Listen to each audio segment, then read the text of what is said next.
કે કદાચ તમારા બધા દરવાજા બંધ થઈ જાય ને તો ભલે થઈ જાય, પણ બે દરવાજા ખુલ્લા રાખવા, એક કુળદેવીનો અને એક પોતાના ગુરુનો. ક્યાંક રસ્તો મળશે મળશે અને મળશે.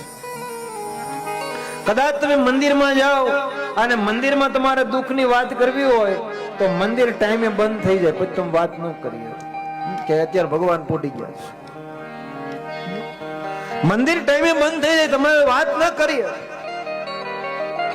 કદાચ કોઈની પાસે જાઓ અને એ વ્યક્તિને તમને ન મળવું હોય તો કહી દે કે અત્યારે નહીં મળે, એ દરવાજો તમારો બંધ થઈ.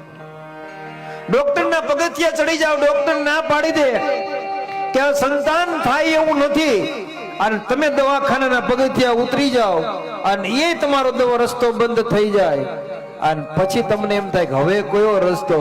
તો હવે બે જ રસ્તા છે, કે એક મારા કુળદેવીના મઢે જઈને આગલો કરું, અને કા મારા ગુરુના ચરણે જઈને કહું કે હે સદગુરુદેવ, તારા નામની કંઠી જો મારા ડોકમાં હોય તો મને જવાબ કરી દે કે મારી ખામી શું છે કે મારે સંતાન નથી. આ બે રસ્તા ખુલ્લા રાખ. કે કદાચ તમારા બધા દરવાજા બંધ થઈ જાય ને